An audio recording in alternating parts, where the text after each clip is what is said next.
It's time for CBJ in 30, presented by Telhio Credit Union. Find us on SoundCloud, Apple Podcasts, Spotify, Google Play Music, YouTube, and TuneIn. The easiest thing to do is tell Alexa or Siri to play CBJ in 30. Here's your host, Bob McElligott. Tonight, the Blue Jackets will try to shut down the Detroit Red Wings at Nationwide Arena. It is Hockey is for Everyone night. The game gets underway at 7 o'clock. Welcome to CBJ in 30, presented by Telhio Credit Union.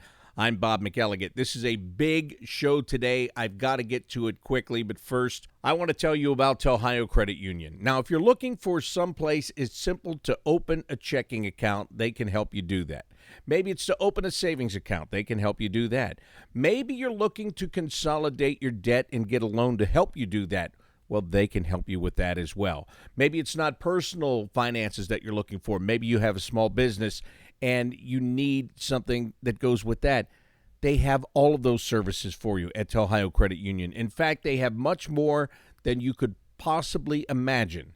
But you can find out about each and every one of those services just by going online to telhio.org. Surf through the site. You'll be able to find everything that you're looking for. And in the event you can't find what you're looking for, well, during business hours, there's a live chat option on the right side of the screen. You click on that, and somebody will pop up on the screen to help to answer your questions. Or you can just simply stop by any local Telhio Credit Union branch. Telhio Credit Union is open to everyone in central and southwestern Ohio. They're federally insured by NCUA. Well, it's a big weekend here at Nationwide Arena. Not only is Detroit in town tonight, Colorado will be in town tomorrow night. The Blue Jackets are also going to host for the very first time ever their own hockey analytics conference. I'll talk with Assistant General Manager Josh Flynn about that coming up. But first, let's get things going talking about the team defense, which has been exceptional for the Blue Jackets over the course of the last 6 to 8 weeks.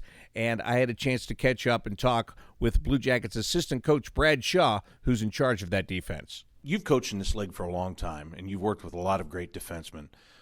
The core that you have right now on the blue line, how easy is it for you when you're picking your top four guys to put out there, and Seth Jones and Zach Werenski, David Savard, Vladislav Gavrikov? I would think that makes your job a little bit easier to have four players of that caliber. It sure does. It's they're easy guys to put on the ice. They're very versatile. They both pairs are able to play against really anybody in the league defensively. They sort of have different attributes. You know, Z and Jonesy can cover so much ice with their skating. Gavi and Savvy tend to be a little more physical players, a little more grind on you, real hard to get through and get much zone time. So they both get their solutions a little bit differently, but they're both pairs are very easy to put on the ice, and it's a great luxury. It's there's very few teams that I'm sure feel as confident putting their top four guys out as we do, and you can see some of the frustration sometimes in the other team as far as not being able to get much offense going. So it's a real credit to them as to, you know, where they've brought their games. And, you know, initially we were looking at not playing Z and Jonesy together to start the year. And if it's been a couple of years, we should maybe try and spread the wealth a little bit, but they're just so doggone good together. They really feed off one another, and I sometimes have to ask them not to move the puck between them quite so much and get it going north. You know, they keep looking for each other so much. They've got so much familiarity. But no, it's a real luxury, and it's a big reason why we've played the way we've played as consistently as we have without the puck, and that's a real credit to them. You know, we always talk about forward line matchups on the ice, you know, and you can see where if a coach gets a chance to get his top line against the other team's fourth line, they try to take advantage of that. With the three-pair defensemen, are you looking to match up, or are you just rolling these guys because of the talent that you have there? What are you looking for throughout the course of a game as to when you want certain guys on the ice? Some of it depends on the opponent, what they present. You know, we went into Buffalo and where Jack Eichel was really running the show offensively for them, so I tried to get one of those top two pairs out against them as much as we could. But, you know, Nudie and Harry played a few shifts against them and did fine too, and that's also a luxury, is to have a third pair that can really play against most guys in the league anyway. So if you don't quite have your matchup and you don't, you maybe ice the puck and you get stuck with a certain set of five guys, there's a confidence level between myself and that third pair that they can get the job done as well. So it's there's preferred matchups going into a game, and would like to keep usually certain guys against certain guys, but it's probably much less of a real strict match than say we did with in St. Louis when I was there with Ken Hitchcock. We had strict matchups, and if I didn't have the right guys on the ice, I'd get that look from down the other end of the bench, and that's just how he coached. That's Torts isn't that way. He doesn't run his forwards that way, and so it's kind of freed me up to coach a little with more flexibility. And I think what you get out of it is you get guys that get into situations that they can build confidence from, and I think it helps them in the long run as well. So, there's lots of things you'd like to see going into a game as far as those matchups, but I think that our confidence in our players allows us to maybe not have to rely on them as much as some others do. Well, you mentioned that third pair. Right now it's Marcus Nudavara and Scott Harrington, but you guys have used so many defensemen this year. Dean Kukin is still out. Ryan Murray is out. Andrew Peeke is here. He's been a healthy scratch the last couple of games. Adam Clendening's been up. What kind of a luxury is it just to have that many defensemen that you can put in on any given night and they can perform well in the NHL? Well, it's a huge luxury, and it's helped our young goalies, not have to face a huge barrage of shots most nights. It's helped us kind of minimize quality of chances. We don't ask a lot, really from our defense. We want them to move the puck north and advance it and get it into our forward's hand and spend as little time in our zone as possible. And it sounds like a real simple thing that, when the other team's forechecking hard and playing well, those become tough things to get done at times. But I think we've been very clear and very simple in what we're asking from them. I mean, I think that helps a guy who's coming in like a Peeke or, a Kook, and a guy with maybe not as much experience and games played at the NHL level. I think it helps them come in and recognize that it's, we're not asking for a ton from these guys. Certain guys add it, guys like Z and guys like Jonesy, with their skating ability, and even Savvy and Gavi, they add offensively by knowing when to jump in and knowing when to add and knowing when to try and create that odd man situation when the situation presents itself.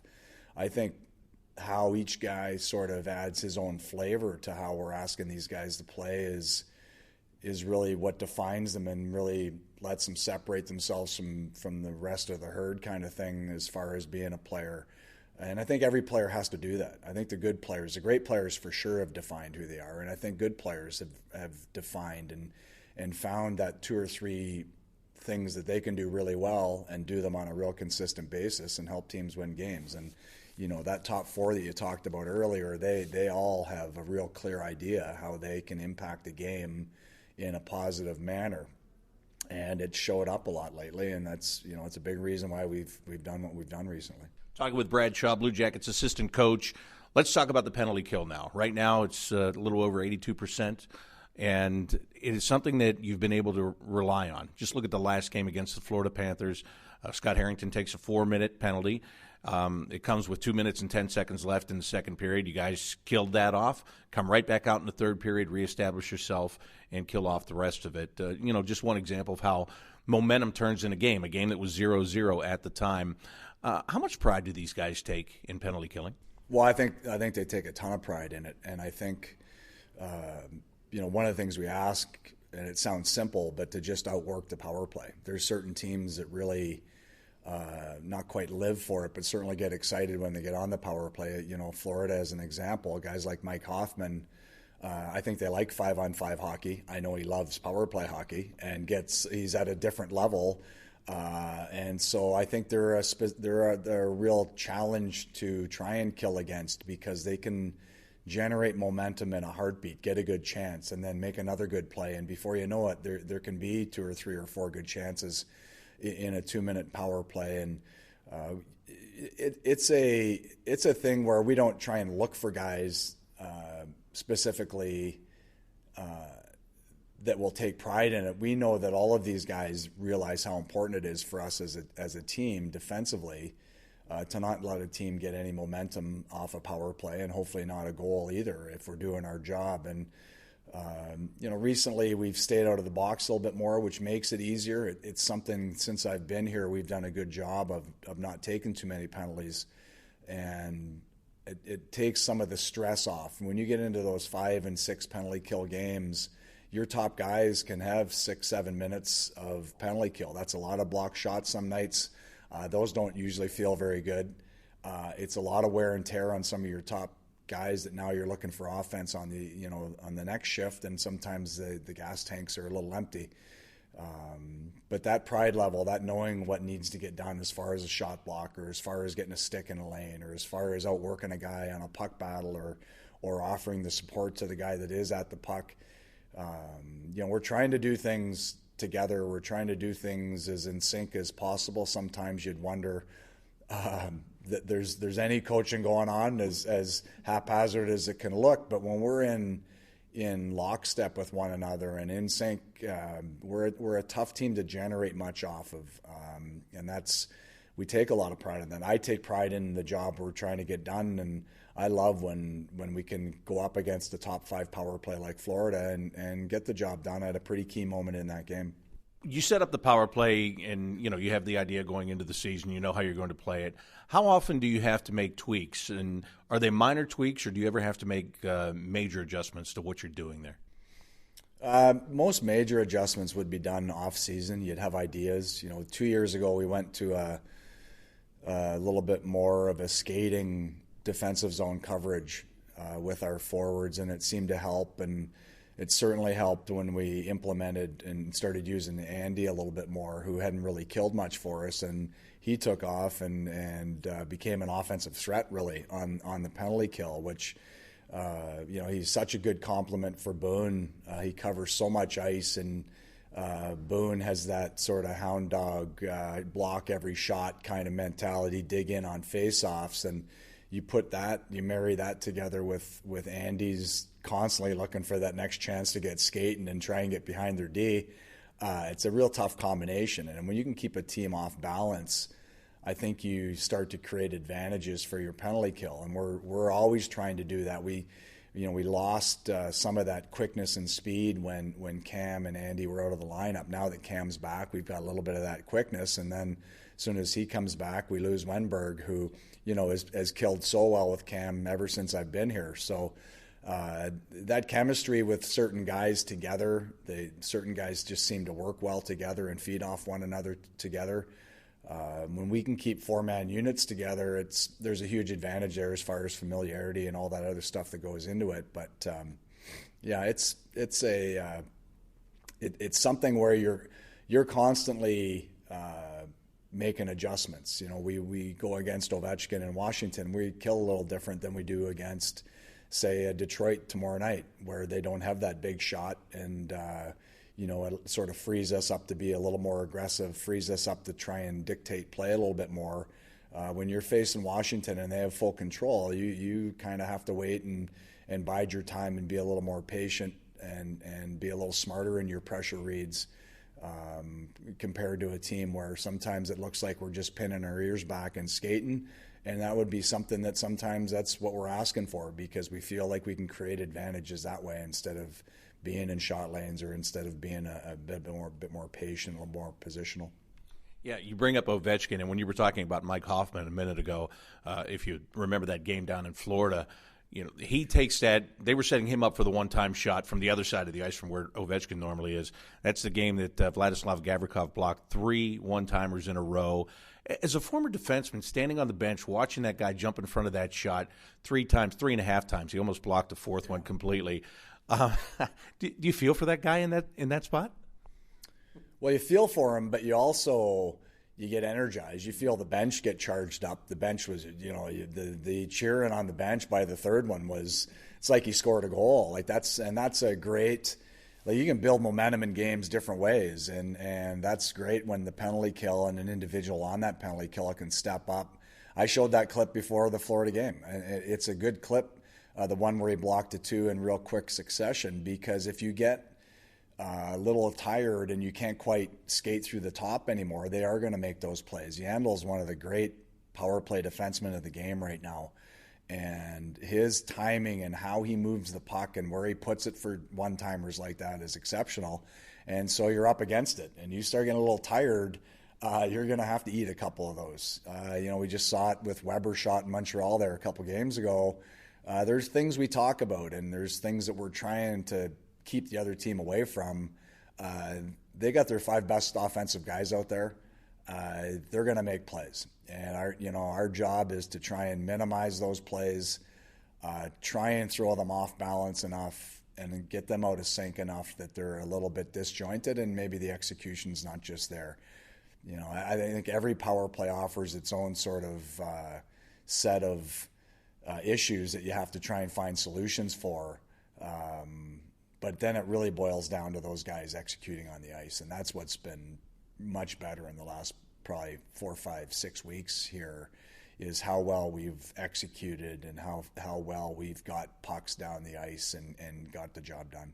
How much of that goes in sync with just the entire team defensive game that you've been playing? Because you mentioned earlier that you've made it pretty easy on the goalies. I think if you look at the Florida game, Elvis maybe has to make 3 saves that are above average saves. Everything else, just stop what's coming at you. And that's really a testament to the way the team is playing defensively, not just the defensemen themselves, but the forwards too. Yeah, we've really had a great buy-in as to how we can win hockey games, and it's really been since that rash of injuries that put us a little bit on our heels as far as how much we could attack in a game. And it was a real big focal point. We brought guys in that were playing their first NHL games. They're looking to survive. Most of them, they're looking to get another shift. They're looking to get another game, to start, getting their feet solidified into the NHL game. So you're not really worried about them trying to do too much offensively. And I think it sort of bled into the whole team, started playing a real simple, real sound defensive game. And then you saw the goaltending really take off at times. And I think they sort of fed off one another, those two elements. And like you said, penalty killing is really a reflection of your overall checking game. It's checking. You just have one less guy on the ice. If you're checking well, you're usually penalty killing pretty well at the same time, and that's kind of what's been going on. I've never seen a team so comfortable at 0-0 2 periods into a game. Most teams are getting a little antsy. We seem to just keep going along and realize that we've been really good in the third period for probably almost 2 months now.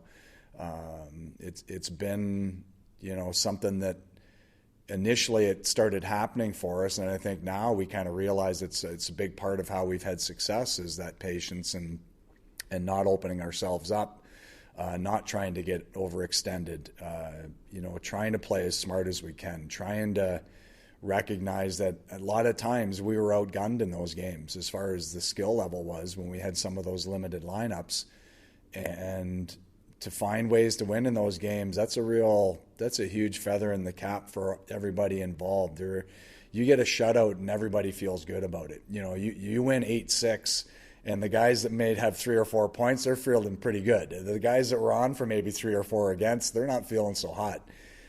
When you can keep goals against down, I think the overall feeling of the players leaving the rink is better. Like I think everybody realizes you need everybody pulling the rope for a shutout, not just good goaltending. You need good defensive play, and you also need good attack, because usually your best D zone is forechecking the other team. Don't play in your own zone. And again, that's another thing I think we've done really well through this stretch, is not spend too much time on our zone, get on the attack. And we maybe not have the horses to finish like we'd want, but you see how they come back. Bjorky comes back from his injury and scores big goal after big goal after big goal. Luke sort of takes over that Montreal game, imposes himself on it, and gets 2 huge goals for us, and we come away with another victory. So we've had other guys, different guys step up offensively when we needed it, but it's been that team collective mindset defensively that's I think really helped carry the load and really helped get us to a level of confidence that, we expect to win now. That's a nice place to be mentally. We expect good defensive team play. We expect certain things to happen, and for the most part they have, and we've gotten the results. And it's a real fun place to coach right now. Like when you get a team to this point, we win 16 in a row here my first year. I'm not sure this isn't a more impressive stretch of hockey because of the lineup we've been putting on the ice a lot of nights. It's great to get guys coming back now, and hopefully we can start getting a little bit more healthy lineup. But to do what we've done with the lineups we've put on the ice is a real credit to how much guys have focused on the details defensively and how much they've taken the pride you talked about on the PK. It shows up 5-on-5 as well, and so it's a real easy team to coach right now. It's also a real easy team to watch and to root for right now. Brad Shaw, Blue Jackets assistant coach, who's in charge of the defense. Well, this weekend, the Blue Jackets are hosting a hockey analytics conference. It's the first time that they are doing this, and the man that's in charge is Blue Jackets assistant general manager Josh Flynn. I had a chance to talk with him to find out what will be discussed this weekend. Well, Josh, look, I'm just going to be honest. I'm more of the torts kind of mentality, whereas I'm an eye test guy, more so than the analytics guy. So let me just start with asking you, sell me a little bit. Tell me why it's become so important and some things that I should really take more time to incorporate in what I'm doing. Well, I actually just thought of this the other day, and I'm going to use it again, is, we had John Davidson here for years, and I spent a lot of time with him, and he told me about how he would do color commentary for a game. And he said a good color commentary guy explains the how and why of what's happening on the ice. Whether you do that with your eyes or whether you do that with feel or whether you do that with numbers, we're all trying to get to the same place, which is the how and why, and add more insight into what's happening on the ice. It's no different to analyze what you've seen as to analyze the numbers and bring them all together. They're all trying to get to the how and why of what's going on the ice. So that's what we do with analytics. We try and get as much information as we can, add it to what we see with our eyes. I mean, I'm with you to an extent. I'm a big eye test guy too. I spend over 100 days on the road every year. I watch tons of games. That informs a lot of my thinking. That informs a lot of our decision making, and so does bringing in numbers and analytics into that discussion as well. All of it creates a big picture, and I think both are very important. And my sales pitch to you on analytics would be, don't discount one thing that's providing some of the how and why like you wouldn't discount the other. All right, so let me ask you this. What are some of the bigger factors that you look at in your job? What are the best analytics? What are the more important analytics at the top of the list? Well, I don't know that there's one or two specific numbers. We start broad and we work our way narrow. As we're watching the game, something might come up, and we want to look more into that with things like Sport Logic, and we're getting tracking data from the league soon. We can really dig into minute things. I mean, we can look at, for example, are we giving up too many odd man rushes, and what's that doing to impact our Corsi, our goals against, everything. We can look at, are we giving up too many slot shots? Are we giving up too many inner slot shots? How many passes to the slot are we creating? Are we giving up? How many pass assists is a player creating? How many plays is he making to drive possession, to gain the zone, to create scoring chances? A lot of it comes from watching the game. You start watching the game, and then you think of questions to ask, and then you use the numbers to answer the questions in part, and then you go back and watch again, and you start having this little internal conversation in your mind. So, like I said, you start broad and you work narrow, and you can get to as narrow as who's taking shots from where on the ice after what event happened before it and what event happened before that and stuff like that. So, at what point did you get really into this yourself? I mean, you've been here for a number of years. You're now in an assistant general manager's role here. At what point did this become really interesting to you? I think it was always interesting to me. I mean, before I even worked in hockey. I mean, I was in the agent business right around the time that Moneyball came out, and I read that, and we were just not even scratching the surface in hockey at the time. People started tracking Corsi and writing about stuff like that probably right around the time I came to the team, and it was just something that, like, I was here to work on contracts and do research, and do CBA stuff, and it just kind of fell onto my plate as, well, this is starting up, this is what you're going to dig into. And the more you look into it, the more you realize its value as part of the conversation. So I'm here to bring numbers into our conversation as a management group. I've got good people working with us now. We're trying to build out more of a staff to get deeper and deeper into analytics, and we've got more tools. I mean, the more tools we got, the more interesting it becomes. I mean, getting into things that it started out as, you'd get your shot attempts for and against and your zone starts and just the very basic advanced stats. I'm using quotations with my hands right now. But as we've got to dive deeper into it, it's become more and more interesting and more informative about what we think about players. What are you going to do when you start to get all this tracking information? Because I would think there is going to be a multitude of different things that you're going to be able to figure out about players and the team as a whole. Yeah, I mean, I feel good about where we're at because we've been working with tracking data. I mean, the tracking data, we've been a Sportlogic customer for 3 years, so they've been providing us with that data. We've pulled in some stuff from public work that they've done on passing data and worked it into our work that we do and other stuff like that. So we're now, we have a comfort level with working with big data that's tracking microstats. We're going to get more. We're going to get stuff that we haven't seen before, and we're just going to have to figure out how to work that into it. We may have to hire more people. I mean, I don't know where that's going to go. It's part of why we've started to expand our analytics department. The more information we get, the more work it's going to take. But I think we're comfortable with the direction we're going with actually incorporating it all because we've already started incorporating big data. Talking with Josh Flynn, Blue Jackets Assistant General Manager. What I love is you're so passionate about this, that you really, I can see the joy in your face just talking about all of this. And now you're going to bring a lot of people here to Columbus for a hockey analytics conference. And you're going to be heading it up and responsible for the people that are coming and the different panels that are going on. Tell me a little bit about what's going to happen here on Saturday and Sunday with this conference. So one of the big things about this conference is we're trying to bring people together. There's like you mentioned at the beginning, there's always been kind of a divide between, old school, new school, working in the game, working outside of the game, and we'd like there to be less of a divide and more working together, because I think when there's a lot of smart people on both sides of that table, and when they all come together and all work together, you can get great things. So one of the things we started looking at this summer was, we're like, how are we preparing for the big data influx, the bigger data influx of getting NHL tracking data and stuff like that into play? And we said, there's so many smart people out there that if they had access to some of what we have, they could come up with some great ideas, because we come up with good ideas, but they come up with great ideas working with less resources. So get these people into the same room, and that's why we have a data contest, and we opened it, and over 40 people sent in entries. We narrowed it down to 6 that are going to present to a panel of NHL teams, and we're excited to see their ideas and what they're going to try and sell to NHL teams as actionable ideas.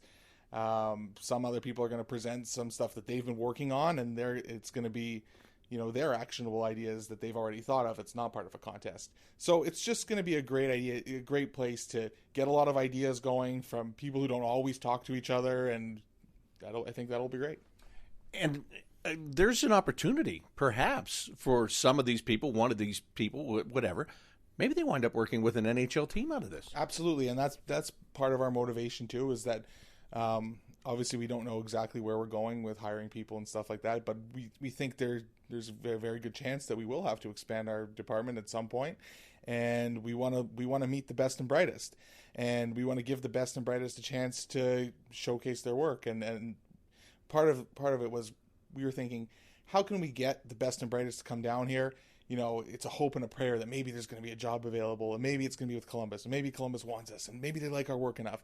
But if we give them a panel of 7 NHL teams to talk to, I think we're really going to attract some of the smartest people that aren't currently working for a team, and see what they can do, get some good ideas, share ideas, give them feedback. I think that's great. So, what other teams do you have coming? We've got New Jersey, Colorado, the Rangers, St. Louis, Seattle's unnamed team. Am I forgetting Vegas? Yeah.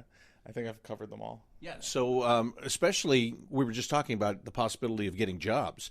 In Seattle, they don't have a name, they don't have a team, they don't have a single player yet. So I would think that would be attractive to people that might want to make an impression. Just that team in itself, because they don't have a lot right now. Yeah, absolutely. And I mean, that was one of the primary reasons why they were one of the first teams we contacted about this. Obviously, everybody will look at Seattle and see opportunity. They've also been very open from the get-go about being progressive and trying to rely a lot on analytics. So I think a lot of teams will be very interested to meet with the people they're sending. Alex Mandricki, who used to work for the Wild and is heading up their analytics, among other things she's doing there. I've actually never met her. She's the only one of the team representatives that I talked to that bring into this that I didn't know. But I thought, I've heard such great things about her, and I've heard such great things about what they're trying to do that they'd be the perfect people to bring in. So perfect. So who are some other heavy hitters that you have here? Who are some people that are really into this, or media people that are going to be on hand? So we've got Ryan Miller, who's director of hockey operations with St. Louis, and his analytics staff are coming. Chris McFarland, who used to work here for many years, and his analytics staff from Colorado are coming. John Davidson sending their analytics team from the Rangers. Oh, he didn't want to come back in for this? He might be a little busy right now, but we got in touch with Misha Donskov with his Columbus roots and all the stuff Vegas has done, and he actually cannot attend. He had a last minute reason to pull out, but he was going to be on a panel, and he's sending his analytics team still. And Tyler Dello from New Jersey and Matt Kane, who are obviously very big into analytics, and Tyler is well known as a writer, if not for his work with two teams he's worked for, but was a great writer for The Athletic and one of the initial great bloggers about analytics. And then we've got some national coverage. We've got Craig Custance is going to be moderating a couple panels. Seth Partnow, who does NBA for the Athletic, is going to be moderating a panel. We've got the heads of every major tracking company that are going to be speaking. We've got also some of the most popular bloggers and writers about analytics coming. So you just told me earlier you go and watch about 100 games a year. Where have you found the time to organize all of this and be the point guy on all this? A lot of work in hotel rooms. I mean, that's basically it. I've had good help getting this conference together. I mean, Allison Lucan from The Athletic and formerly of CBJ has been a huge help in putting this together. Zach Urbach, our hockey analyst, has done a great job he's been the lead guy on the data contest itself and organizing that. Aaron Augustitis, who works in our office, he's done a great job on logistics. So I've had a lot of help. It's been a lot more hours than I expected to put this together, to be honest with you. I have to spend an hour or two at night every day just answering emails from people asking questions that come in, and it's been a little surprising in that respect, but to have a good team together to do this, I mean, they're doing a fantastic job, and we feel good about that. Well, again, I can just tell the excitement that you have about this. I wish you nothing but the best. I hope it's a great weekend for you and everybody involved. Thanks, Bobby. This has been great. That is Blue Jackets Assistant General Manager Josh Flynn. He will be heading up the Blue Jackets Hockey Analytics Conference this weekend. So the weekend gets underway tonight. Hockey is for everyone at Nationwide Arena. Want to find out more about that? Just go to bluejackets.com/promotions. The Detroit Red Wings are in town tonight to take on the Blue Jackets tomorrow. The Colorado Avalanche will be here. Both games getting underway at 7 o'clock. That's going to do it for today's edition of CBJ in 30, presented by Ohio Credit Union. Until tonight, I'm Bob McElligott saying so long.